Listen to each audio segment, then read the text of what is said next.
જૂનાગઢમાં મહાશિવરાત્રી મેળાનું રાજ્ય સરકારના માર્ગદર્શનમાં અને જૂનાગઢ જિલ્લા વહીવટીતંત્રના સુદૃઢ આયોજન સાથે શુભારંભ થયો છે।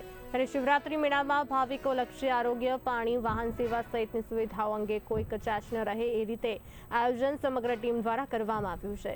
જૂનાગઢના સ્થાનિક ઇલાબેને શિવરાત્રી મેળા વિશે કહ્યું હતું કે આ વખતે ભાવિકો માટે શ્રેષ્ઠ સુવિધાઓ તંત્ર દ્વારા કરવામાં આવી છે।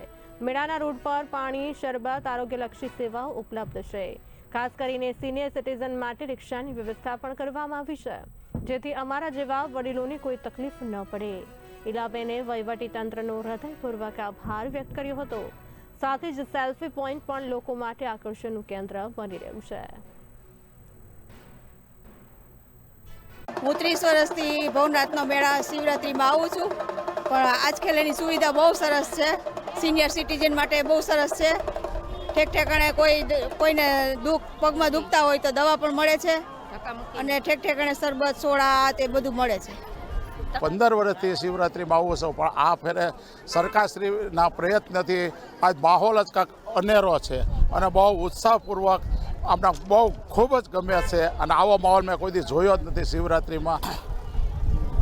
સાધુ તેરો સંગડો ના છોડું મેરે લાલ, એ લાલ મેરા દિલ મેં સંતો રાગે વેરાગે રામા, જોયું મેં તો જાગે હોજી, હે કપડા બેરંગ્યા મેરે લાલ, હસલા બેરંગ્યા હોજી, એ જબ લગ અપનો મનડો ના ધોયો મેરે લાલ।